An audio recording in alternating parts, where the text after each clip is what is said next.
अस्सलाम वालेकुम वरहमतुल्लाहि वबरकातुहू। दोस्तों, आउं आहियां अली हसन अब्बासी। किताब आहे बेतरतीब ज़िंदगियूं। मौज़ू कहाणियूं। कहाणीकार मुख्तियार चन्नू। छपाईंदड़ चांड्रो की पब्लिकेशन वाही बांधी। छापो पहिरियों 2025 ईस्वी। किस्त 8। कहाणी परताप। परताप खे माल छोड़ींदे ॾिसी रुखसाना जिते बीठी हुई बीहजी वई। हिन जे अंदर में हुलवाड़ो मची वियो। सुतल यादूं जागी पियसि। अंदर में पजरंदड़ बाहि भड़को खाई ॿरी पियसि। बर्फ़ जहिड़ो बदन पघिरजी वियुसि ऐं हूअ माज़ीअ में विञाइजी वई। परताप कॾो को माल हकिले हवेलीअ मां वञी चुको हो। रुखसाना उते ई बीठी रही हुई। रुखसाना जॾहिं रईस जानण जी कुंवार बणिजी हवेलीअ आई हुई, परताप जो जिस्म मज़बूत ऐं वार अंबूर कारा हुआ। अखियुनि में चीते जहिड़ी चमक हुअसि। ख़ैरपुर जे खजीअ जियां कदावर हुयो, पर पकल कणक जे संग जियां कंधु झुकियल रखंदो। रईस ख़ुदाबख़्श ख़ान जी हवेलीअ में पर्दे जी वॾी सख़्ती हूंदी हुई। नंढे छोकिरे खे बि हवेलीअ में वञण जी इजाज़त न हूंदी हुई। हवेलीअ जूं औरतूं दवा दरमल लाइ ॿाहिरि निकिरंदियूं हुयूं त कमदार ॻोठ में पर्दे जो ऐलान कराईंदो हो। घिटियुनि वारा मर्द घरनि ॾांहुं हलिया वेंदा हुआ। दुकानदार दुकाननि जा शटर हेठि करे छॾींदा हुआ। सवारीअ वारी गाॾीअ खे बि कपिड़नि सां चङीअ तरह ढकियो वेंदो हो त को वेझो मिट माइट ईंदो हो, पहिरियों उनजो इतलाउ हवेलीअ ॾांहुं मोकिलियो वेंदो हो, पोइ हवेलीअ में दाख़िल थींदो हो। एॾी पर्दे बावजूदि परताप हवेलीअ में ईंदो वेंदो हो। पर परताप 8-9 सालनि जो हुयो जो रईस ख़ुदाबख़्श ख़ान हिन खे हवेलीअ वठी आयो। हिन जो कमु सुबुह सां हवेलीअ मां माल छोड़े चारण हवाले करणु, शाम जो थांहर ते ॿधणु, बंगले ते आए विए महिमान जी चांहि पाणी हंध बिस्तरे जो इंतज़ाम करणु हूंदो हो। रईस ख़ुदाबख़्श ख़ान परताप सां बेहदि घणो प्यारु कंदो हो। जेका शइ पंहिंजे पुट रईस जानण लाइ आणींदो हो, उहा परताप लाइ बि आणींदो हो। हवेलीअ जा नौकर चाकर हैरान हूंदा हुआ। आख़िर हिन कारे भील में कहिड़ी ॻाल्हि आहे जो रईस वॾो हिन ते साहु थो घुरे। हुन ॻाल्हि ते रईस वॾे जी पंहिंजी घरवारी इक़बाल बानूअ सां बि नोक झोक तूं छा थींदी रहंदी हुई। रईस वॾो परताप ते वॾो भरोसो कंदो हो।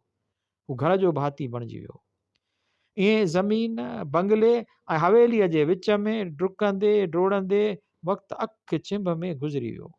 ख़बर तॾहिं पई जॾहिं पीरीअ परताप खे हलण चलण खां लाचार करे छॾियो। रईस वॾो ख़ुदाबख़्श ख़ान बि रब खे प्यारो थी वियो। रईस जानण अच्छे कार्य जो मालिक बणिजी वियो। हू बि परताप जी तमामु घणी इज़त कंदो हो। रईस जानण हम जिन्स परस्त हो। शहर मां पढ़ी उहा इलत पाण सां खयों आयो। रईस ख़ुदाबख़्श ख़ान संदसि शादी पढ़ाईअ दौरान ई 17 जी सरदार मुस्लिम ख़ान जी न्याणीअ रुखसाना सां कराए छॾी हुई। रुखसाना गुलाब जी मुखड़ी हुई। हवेलीअ में डेल जियां हलंदी घुमंदी हुई। अचण सां हिन हवेलीअ खे संभाले वरितो। नौकरियाणियुनि सां हिन जो सुठो वर्ताउ हूंदो हो। सभु ख़ुशि हुआ। जेसीं ताईं रईस ख़ुदाबख़्श ख़ान जीअरो हो, रईस जानण हरकतूं खुली न करे सघंदो। रईस ख़ुदाबख़्श ख़ान जी अखि ॿूटण सां हिन बंगले खे गेबार बणाए छॾियो। पोयां को नंढो वॾो चवण करण वारो कोन हो। हिन जो सुबुह बि बंगले ते थींदो हो त शाम बि बंगले ते थींदी हुई। हवेलीअ राति लड़ीअ वियो जो वियो, न त सभु ख़ैर। बंगले ते पियो हूंदो। बंगलो मर्दनि सां भरियो पियो हूंदो। परताप चांहि पाणी मानी आण में पूरो हूंदो। उहे नशे में धुत परताप जी बेइज़ती बि कंदा हुआ, पर ही ज़हर जो ढुक पी छॾींदो हो। अंदर में कुड़ंदो हो, पर कुझु चई न सघंदो हो। रुखसाना इंतज़ार में जागी जागी सुम्ही पवंदी हुई। रईस सोढे ख़ान जे ॼमण खां पोइ हिन इंतज़ारु करण बि छॾे ॾिनो। चो मासीअ जूं बरसातूं शुरू थी चुकियूं हुयूं। कारा ककर तरीअ रहिया हुआ। आसमान गजगोड़नि सां गजी रहियो। चौधारी विजुनि जा चमकाट हुआ। बारिश ओथर करे वसी रही हुई। बंगले में रेस जानण ऐं परताप खां सवाइ को बि न हो। परताप मौक़ियो ॾिसी रेस सां सूर छॾियो। भोतारा हाणे ॼंघूं चयो कोन थियूं कनि, पीरी अची वई आहे। माल जी वटि वरावण ठीकु नथो करे सघियां। माल जी ॿधी चोड़ीअ लाइ कंहिं नौकर जो बिलो कयो। मां पछाड़ीअ जा बचियल ॾींहं आराम करिया। अकेलाइप में ॾाढो थकाए छॾियो आहे। ज़िंदगीअ जे ड्रोड़ ड्रोड़ा में वक़्तु ई न मिलियो। जेकर ॿ टकर हणी वठां हा पोयां पीढ़ी त हुजे हा जिते पछाड़ीअ जा बि पर गुज़ारिया। परताप कुझु घणियूं ख़ामोश थी वरी ॻाल्हायो। यको रेस वॾो शादीअ खां रोकींदो आयो त हू पाण धाम धूम सां शादी कराईंदो, उहो बि वञी अलाह खे परतो। अवां बि सार कोन लधी। केतिरा दफ़ा अवां सां ओर ओढ़ण जी कोशिशि कयमि। अवां खे ज़िंदगीअ जी हण हणा में फाथल ॾिसी चुप थी वेंदो हुयुसि। मिट माइट बि चुप थी विया। हाणे भोतार पाण घण कंदुसि। परताप जी मयारी जुमिलनि वॾेरे जानण जे अंदर में आंध मांध मचाए छॾी। रेस जानण परताप ॾे निहारियो। कारा अंबूर वार चांदीअ में तब्दील थी चुका हुअसि। चेहरे में घुंज ऐं जिस्म जो गोश्त ढिलो थी चुको हुयुसि। हिन परताप खे अॻु गौर सां कोन ॾिठो। परताप तूं ॾुख सुख में मुंहिंजे कदम सां कदम मिलाए हलियो आहीं। भाइरनि जा मुंहिंजो साथ ॾिनो अथई, मूंखे अकेलो न छॾियो अथई। तकलीफ़ुनि में मुंहिंजो सहारो थियो आहीं। मूं तोखे नौकर न भाउ सम्झियो आहे। जीअं रेस वॾो जेका शइ मुंहिंजे लाइ वठी ईंदो हो उहा तुंहिंजे लाइ बि वठी ईंदो हो। रेस वॾे खां पोइ मूं बि को फ़र्क़ु न कयो आहे। जेका शइ पंहिंजे लाइ वरिती हूंदी उहा तुंहिंजे लाइ वरिती आहे। मूं तुंहिंजी दिलि सां इज़त कई आहे। कुझु घड़ियूं ख़ामोशी थी वई, कंहिं कोन ॻाल्हायो।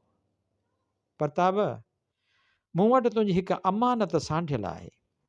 दिलि चवे थी अॼु उन राज़ जी ॻंढि खोलियां। मूंखे भउ आहे तूं ॿुधी सघंदे बि अलाए न। परताप चुप हो। अणॾिठे ख़ौफ़ सबबि हिन जे चहिरे जा रंग बदिलजी रहिया हुआ। हू लम्हनि में मरी ऐं जी रहियो। रेस वॾे मरण वक़्तु वसियत कई हुई। तुंहिंजी बांह मुंहिंजे हवाले कंदे चयो हो, परताप कानूनी तौर ते तुंहिंजी मिल्कियत में हिसेदार कोन्हे, पर रिश्ते में तुंहिंजो भाउ आहे। मुंहिंजी जवानीअ जो ॾोह आहे, मुंहिंजो नाजाइज़ पुटु आहे। आसमान ज़ोर सां गजियो। परी पुलार में खिवणिकड़ी झटके सां परताप जो वजूद झंड जे ॿिनि पुड़नि में पीसजी वियो। बाबा तुंहिंजी माउ सां घणी मोहबत कंदो हुयो। मरण वक़्तु तुंहिंजी माउ बाबा खां वाइदो वरितो हो त हू तुंहिंजी परवरिश औलाद जियां कंदो, सुठी छोकिरी ॾिसी शादी कराईंदो। पर अफ़सोस तुंहिंजी शादीअ वारो वाइदो पाड़े न सघियो, छो त चवंदे रेस जानण चुप थी वियो। परताप जो कंध झुकियल ऐं अखियूं बारिश सां गॾु वसी रहियूं हुयूं। रेस ख़ुदा बख़्श ख़ान त पंहिंजे नाजाइज़ खून जो क़दुरु कयो। मुंहिंजी शादी न कराई, नस्ल वधण खे रोकियो। हिकु राज़ मूं वटि बि आहे भोतारा। परताप बस कई। रेस जानण खां छिरिक निकिरी वियो। हिन जा कन खड़ा थी विया।